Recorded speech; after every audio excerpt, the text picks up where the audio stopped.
aus dem Studio Norden.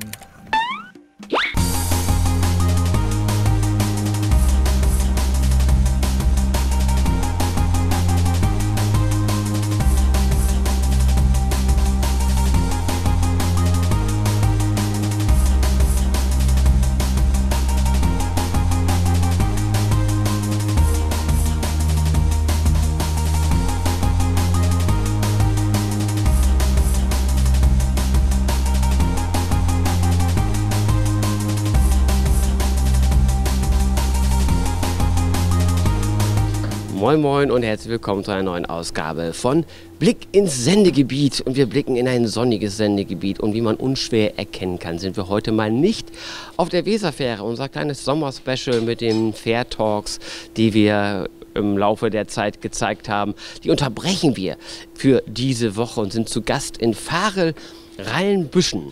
Und die aufmerksamen Zuschauer, die schon regelmäßig bei uns dabei waren, die werden diesen Ort hier vielleicht schon gleich erkennen.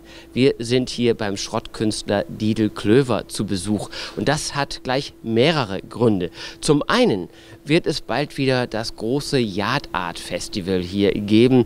Eine tolle Ausstellung, die über 3 Tage lang ganz spannende Kunst präsentieren wird. Natürlich vor allen Dingen Schrottkunst, also recycelte Kunst sozusagen. Und unter diesem Stichwort, nämlich unter dem Stichwort Recycle, findet hier ein Symposium statt, ein Skulpturen-Symposium, und die Kunstwerke, die hier im Laufe des Symposiums entstehen, die werden auch bei der Ausstellung Yard Art zu sehen sein. Und was es mit diesem Symposium auf sich hat, das wollen wir hier heute herausfinden. Denn es hieß in der Ankündigung, Besucher sind herzlich willkommen und können sozusagen live miterleben, wie Kunstwerke entstehen. Da haben wir uns gesagt, dann müssen wir natürlich auch vor Ort sein und unseren Zuschauern ebenfalls vorstellen, was hier für Kunst entsteht, die man dann im Garten zur Ausstellung auch wird bewundern können. Wir lernen also heute nochmal den Didel Klöver kennen, lernen etwas über das Symposium kennen und die Künstler, die sich daran beteiligen. Also ich hoffe, Sie haben Lust auf eine kunstvolle Ausgabe vom Blick ins Sendegebiet.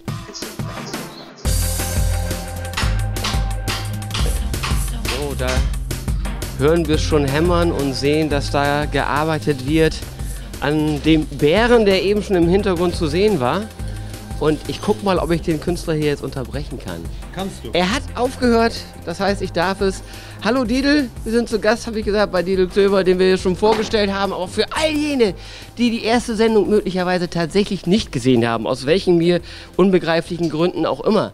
Erzähl kurz eben zu dir, Schrottkünstler. Was genau muss sich derjenige, der es noch nicht weiß, darunter vorstellen? Im Prinzip Kunst aus Schrott. Ganz normal. Ich baue viel Tierskulpturen aus Altmetall, Schrott, was ich so finde. Und die meisten Leute kennen das schon aus unserem Sendegebiet hier. Ja, da wird sich einiges zusammengesammelt haben für die Ausstellung am Wochenende. Und man kann kommen und sich das angucken. Genau. Ich habe in der Moderation schon gesagt, man kann kommen und sich das angucken, die Ausstellung natürlich sowieso, aber wir sind hier, weil auch gerade vor dem Yard Art Festival noch einmal ein Skulpturen-Symposium stattfindet und das zum mittlerweile 2. Mal.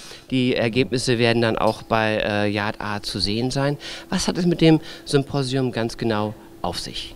Ja, ich bin da im letzten Jahr mit angefangen. Ich bin ja auch eingeladen worden viel auf anderen Symposien. Das heißt, man kommt mit Künstlern zusammen, hat eine gewisse Zeit zur Verfügung und man muss ein Kunstwerk erstellen oder man erstellt ein Kunstwerk. Und da habe ich gedacht, ich kann auch das bei mir machen. Die Leute, die ich kennengelernt habe, tolle Künstler auch zu mir einladen. Und letztes Jahr hatten wir Jubiläumsaufstelle, 15. Mal. Und da habe ich gesagt, okay, ich versuche mal ein Symposium zu kreieren und hatte das Thema den Recycle, was zu mir passt oder auch zu den anderen Künstlern. Habe da gute Recycle-Künstler auch kennengelernt, die hatte ich eingeladen. Das Ganze wurde hier finanziert von der Warte-Stiftung der Papierfabrik. Da sind wir sehr dankbar darüber, dass wir es überhaupt durchführen konnten. Und ich habe natürlich andere Unterstützer noch dabei. In diesem Jahr, weil es gut lief letztes Jahr, haben wir gesagt, okay, das machen wir weiter. Es wurde auch von allen anderen begrüßt und die Objekte vom letzten Jahr stehen in Dangas, in Varel, in der Gemeinde öffentlich. Die werden aufgestellt, zur Verfügung gestellt. Und in diesem Jahr sind wir leider nur zu dritt. Ein Künstler durfte nicht einreisen, er hatte sein Visum nicht bekommen, schaderweise ein toller Künstler, aber vielleicht im nächsten Jahr. So sind wir zu dritt. Ich habe einen Künstler Cubas aus Fuerteventura und ich habe den Bordallo aus Portugal dabei. Noch mal eben über den Künstler kurz sprechen, der leider nicht dabei sein kann. Woran ist es gescheitert? Der hat also kein Visum bekommen, um hier am Symposium teilnehmen zu können. Wo kam der Künstler her und was hätte er hier beigetragen? Er kommt aus Nigeria und okay, Visumanfragen werden abgelehnt aus irgendwelchen Gründen, da stecken wir nicht drin, das ist sehr schade. Er ist ein toller Künstler, der im Prinzip Recycling-Sachen, er macht aus Auto- und Motorradreifen Tierskulpturen, die sensationell sind. So, hätte super gepasst hier, toller Künstler, er hat sich tierisch gefreut, auch mal nach Europa kommen zu können. Er ist schon ein großer angesagt, aber wie gesagt, es wäre super gewesen, aber es hat halt nicht gepasst. Es hätte gut in den Garten gepasst. Du hast auch gesagt, du machst Tierskulpturen.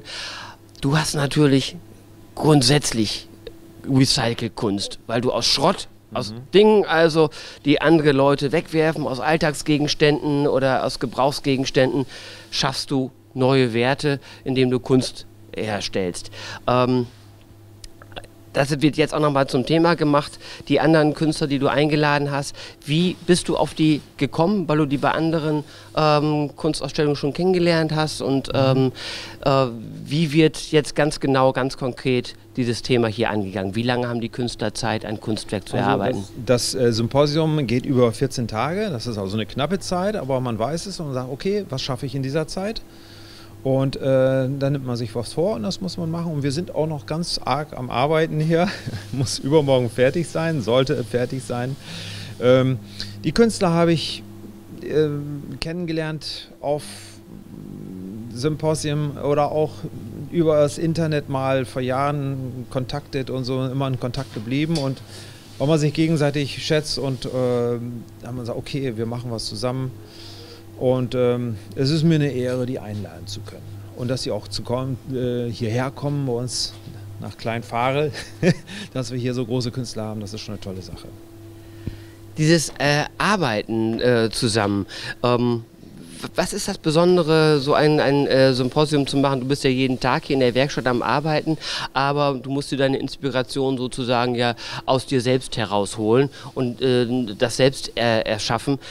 Ist das eine Bereicherung, wenn eben halt andere Künstler mit einem anderen Blickwinkel vielleicht dabei sind und man sich sozusagen gegenseitig befruchten kann? Ja, das gehört dazu beim Symposium. Jeder hat seine eigene Art und Weise und wir sitzen abends viel, wir trinken, wir essen, wir reden und wir arbeiten zusammen und es ist eine tolle Atmosphäre. Man tauscht sich aus und es ist was Besonderes und so lernt man auch von anderen oder jeder gibt seine Sachen dann auch preis oder man redet über gewisse Techniken oder über Auffassungen und so. Das ist toll. Man arbeitet ja mit unterschiedlichen Materialien. Kann man trotzdem voneinander lernen? Ja, sicher. Es ist teilweise so, dass man mit dem Material auch teilweise parallel selbe Gedanken hat. Ne? Das hatte ich letztes Jahr mit meiner Künstlerin, die Sayaka aus Japan. Die habe ich im Internet mal kennengelernt und die baut halt aus Plastik auch Objekte. Es ist immer das Parallele zu mir gewesen. So, wir waren uns immer sofort grün und so, was machst du jetzt? Oh, das habe ich auch gerade gebaut. Und das sind so Sachen, wo man sich gleich auf derselben Welle bewegt und dann kommen dann immer wieder tolle Sachen bei raus. Letztes Jahr sind tolle Sachen bei rausgekommen. Erzähl kurz was über die Kunstwerke, die entstanden sind. Da ist ja auch zum Beispiel das große Thema Recycling ist halt im Moment das Thema Plastik. Ja. Und das ist ja auch hier zum Thema gemacht worden. Gut, ja, ich habe einen großen Fisch gebaut, den ich mit Plastik befüllt habe. Der steht am Fahler Hafen.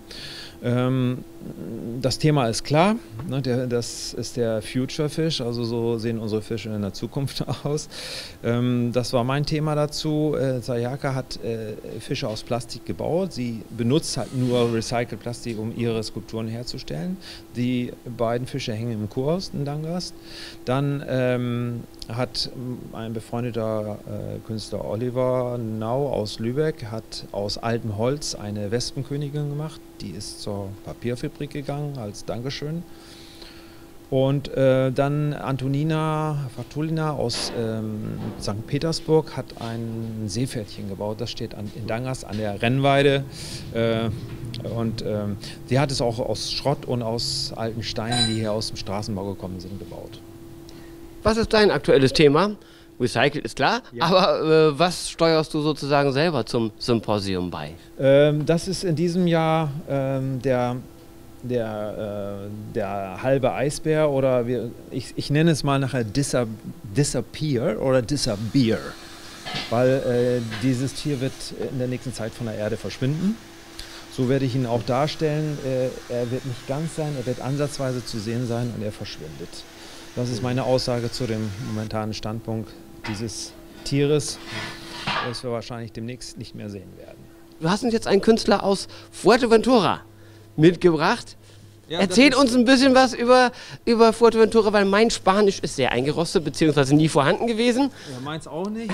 Habe ich nicht. Wir unterhalten uns auf gebrochenem Englisch. Es passt da mal, wir wissen schon, wie wir miteinander klarkommen. Also das ist Cubas.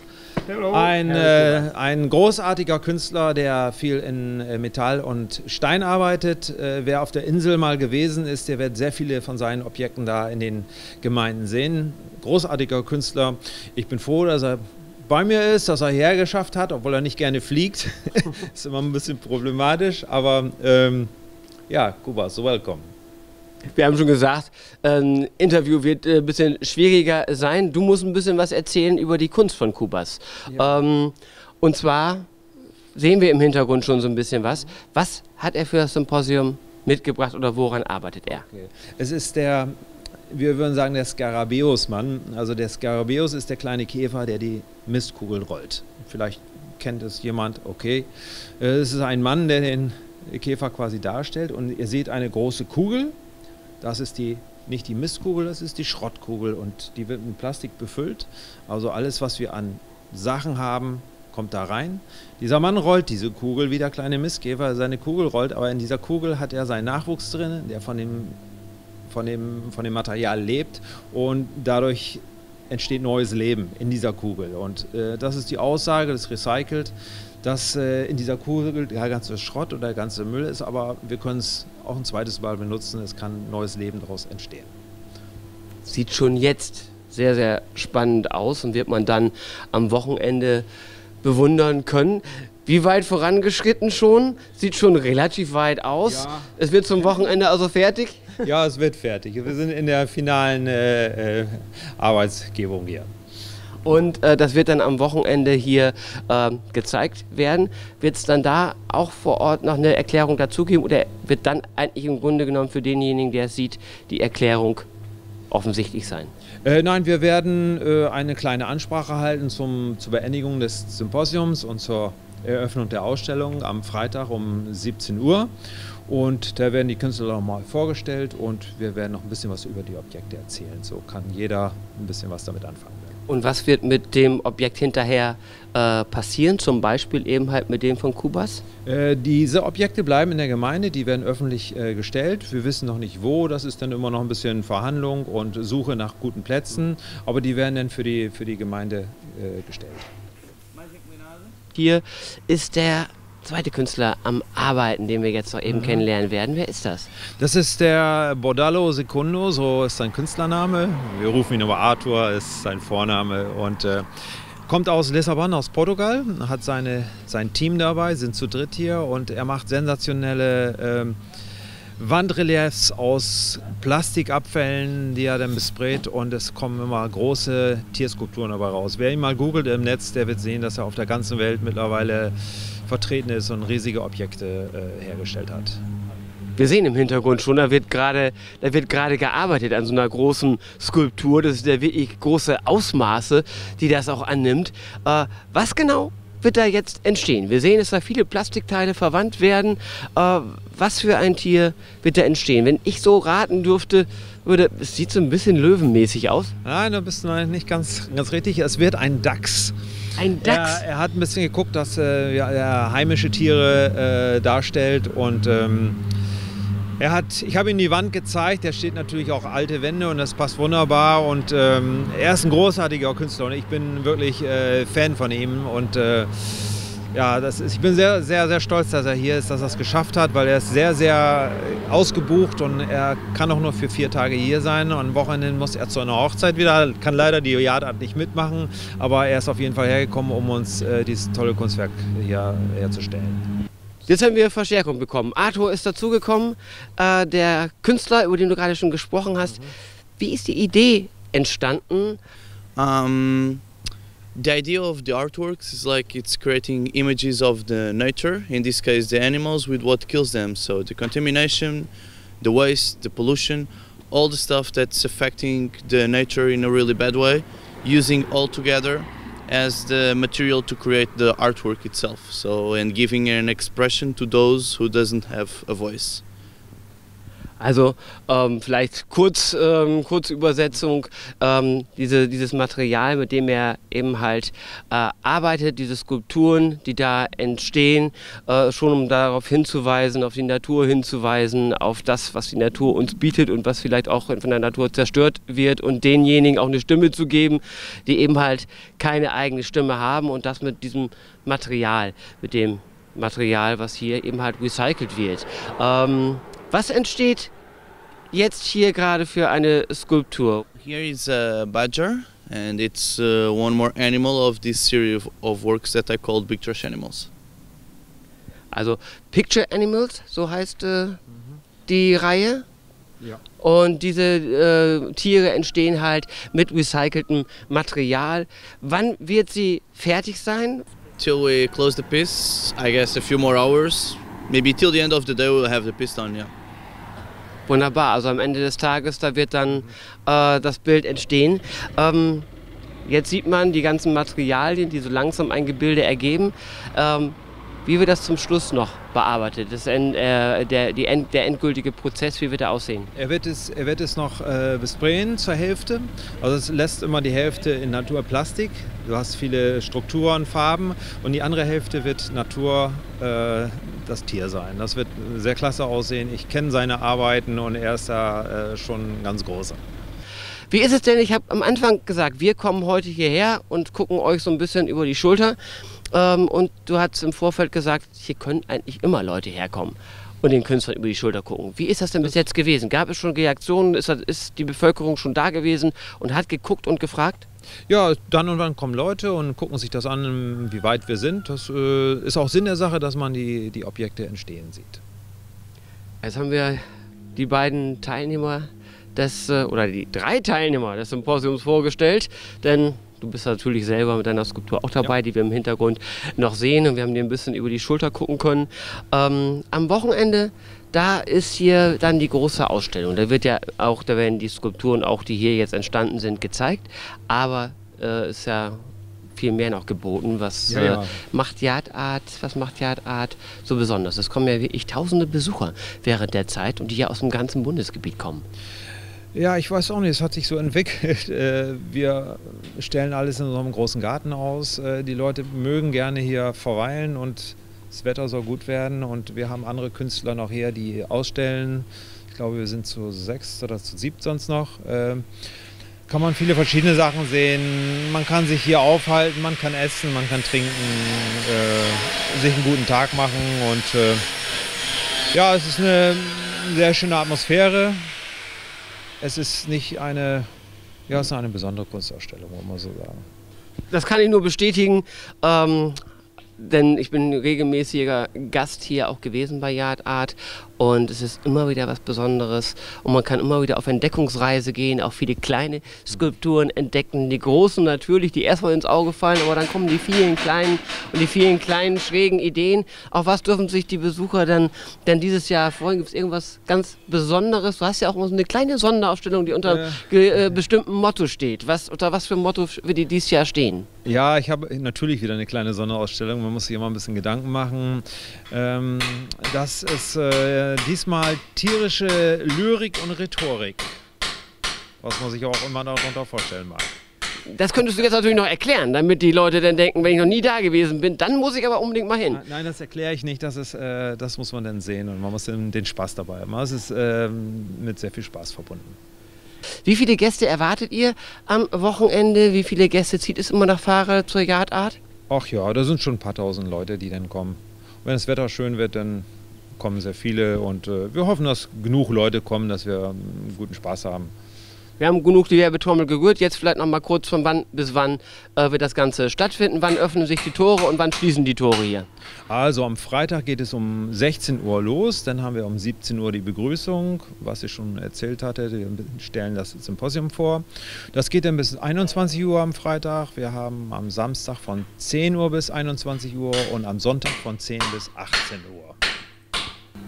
Also es gibt viele Möglichkeiten und vor allem viele Gründe, hier nach Rheinbüschen zu kommen, denn am Wochenende wird man dann die entstandenen Kunstwerke, über die wir heute hier ein bisschen berichtet haben, sehen. Man wird aber auch viele andere Künstler hier im Garten erleben können an 3 Tagen und ich kann Ihnen aus eigener Erfahrung noch mal sagen, es lohnt sich hier vorbeizukommen. Ein kleiner Tipp noch, nehmen Sie sich erstens viel Zeit mit und die Hunde zu Hause lassen, weil da gab es in den letzten Jahren durchaus ein bisschen, nicht Stress, aber es ist nicht so toll, die Hunde hier über den Platz laufen zu lassen. Dafür ist auch zu viel Gewusel hier und die sollte man dann während der Zeit eben zu Hause lassen. Aber ansonsten packen Sie Kind und Kegel ein und besuchen Sie Yard Art. Es lohnt sich und Sie haben bis Sonntagnachmittag Zeit, irgendeinen Tag sich auszusuchen und diese tolle, faszinierende Ausstellung zu bewundern. Wir bedanken uns bei Lidl Klöver für die Gastfreundschaft, dass wir eben mal über die Schulter gucken konnten. Bei Ihnen bedanken wir uns für die Aufmerksamkeit